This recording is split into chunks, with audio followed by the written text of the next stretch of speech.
everybody. Thank you so much for tuning in to Call the Cops. My name is Officer Jamie Keneally, and off the top, we're going to tell you about a scam alert. Yes, a scam alert. You may have read about it, I think, in today's Globe, but let me just say this. We all know rain, lots of rain, flooding over the past couple of days, and with the floods and the rain have come opportunities for people to scam others, and it happened over the weekend. But let me simply say off the top, if somebody knocks on your door and they say they're from the Water Disaster Department or the Water Department, and they want to get into your house, please do not let them in. Happened over the weekend. An individual claiming to be a water disaster employee knocked on a door, told the person who opened the door they needed to see their basement to check for flooding.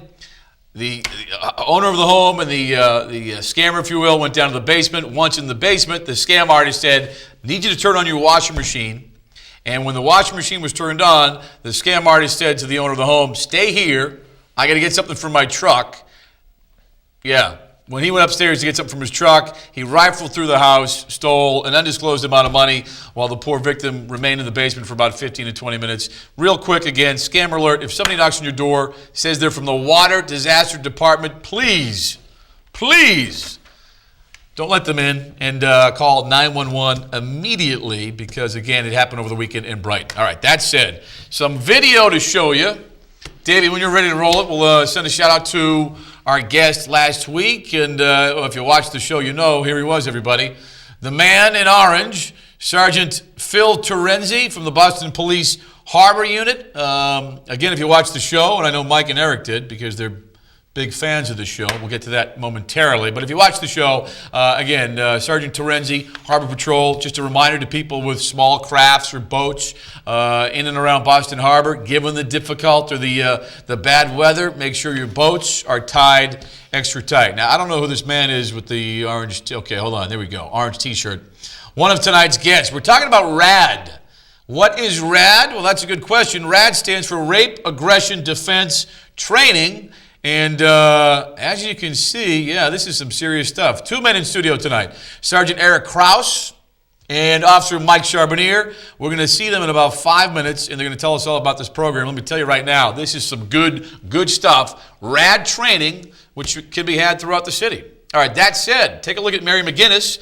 Mary recently received the Humanitarian Award, which was awarded or given to her by the Emerald Society. And let me tell you something, Mary McGinnis, if you don't know Mary McGinnis, or if you do, certainly deserving. Mary McGinnis works at police headquarters, involved in a number of great events, charities, benefits, you name it. She's involved in all of it. So she's the winner of the second annual Humanitarian Award issued by or awarded by the Boston Police Emerald Society. So congratulations, Mary McGinnis. You deserved it. All right, Boston Globe recently ran a story about a wheelchair sting, which is being conducted by the department. And let me just tell you quickly, here's the bottom line. If you drive a cab in the city of Boston, you are obligated, mandated, it's not an option, you have to do it. You have to pick up people, a person who may have disabilities, a person, be that person in a wheelchair or a person with a seeing eye dog. Some cabbies have not been doing it. The department at present is conducting stings throughout the city. So if you fail to do what you're supposed to do and you're a cabbie and you don't pick up a person who's in a wheelchair or what have you, I guess her advice to you is be prepared to pay the price. All right, what are we looking at now? Okay, yeah, this is the JFK Library. This was a promotional ceremony held about 3 or 4 weeks back. I want to say congratulations to our new captains. I believe 6 captains, 14 lieutenants, 25 sergeants, and 16 detectives. Congratulations to all of those who were recently promoted again, I think 3 or 4 weeks ago at the JFK Library. Nice to see that, although I was not officially a part of those proceedings. All right, love this picture. Showed up in the Herald a couple of weeks back, or actually I should say before St. Patty's Day. This is Officer Joe Cheevers. Joe's a member of the Pipes and the Drums. We call it the Gaelic Column. And heading into St. Patrick's Day, members of the band stopped by children's hospitals throughout the city. In this case, it was the Franciscan Hospital for Children, I think in Brighton. Brighton? It's in Brighton. And, look, it's just the picture tells the whole story. They dropped by, they had the drums out, the pipes out, they played some music, and they made a lot of young kids happy, a lot of kids, sick kids, unfortunately, in hospitals. So kudos and attaboys to members of the Gaelic column, the pipes and the drums, as we like to call them. You remember that. That was my drum. All right, that was Eric Krause. We'll get to that in a second. All right, looking at DA Dan Conley. District Attorney Dan Conley recently stopped by police headquarters to talk to members of the Boston Police Explorer program, or the Youth Leadership Program is what we like to call it. DA Conley was the featured guest, and the kids were excited to hear what the district attorney had to say. DA Conley talked to them about careers in law enforcement, about the DA's office, and he had a lot of good things to say to the kids.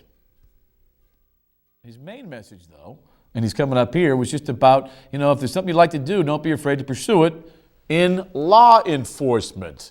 DA Conley, take it away. The message is to get involved in your community, to help people, and to set goals for yourself. And if you're interested in public service, set that goal and pursue it. And I found these kids to be very attentive, very remarkable kids who, I can see in their faces the future leaders of Boston. So I'm happy to do things like this. This is a wonderful way to expose kids to, to potential careers that they may not have thought of otherwise.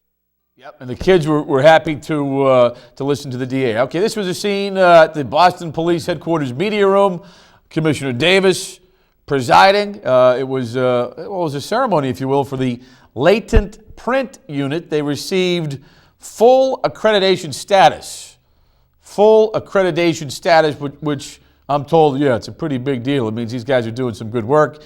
Jennifer Hannaford, as you can see there, she is the director of the latent print unit. And it was a good day for all involved. We cut up to Jen after the fact, and we asked her specifically about the new certification or the degree. No, it's actually certification, which we're going to show you right here. We asked her how it happened. She said a lot of hard work and some good people. I think a successful certification through the American Society of Crime Lab Directors Laboratory Accreditation Board means we're pretty awesome. It does. And again, I talk about that quality product being delivered. We have shown them that we've set up a rigorous quality control and quality assurance program so that we can offer our citizens the best work coming out of this department in the area of latent prints. Job well done. Congratulations to the latent print unit. Last but not least, before we introduce you to tonight's guest, Charlie Moore held a basketball tournament over in Brighton. He invited a couple of members of the Celtics, Big Baby Davis and Tony Allen. And Charlie said after the fact, it was great having the Celtics there because when the Celtics talk, when guys like Big Baby Davis and Tony Allen talk, Charlie says the kids really, really listened to what they had to say. People always say, when you're that age, you look up to the people, their role models. And I mean, that's, generally what you want to do. You want to be that person that's playing professional basketball. You want to be that person that's, playing for the Celtics. So to actually get a chance to see him and actually speak to him, and I think it was great. And like I said, I mean, the message that we sent to him, we tell kids all the time, what you should do, what you shouldn't do. And coming from us, it's like, yeah. Hearing it from a professional athlete, especially someone who Big Baby and Tony Allen, who actually grew up in a lot of these kids did, in the same type of neighborhood. To hear it from them, I think it was a little bit more heartfelt and a little bit more realistic.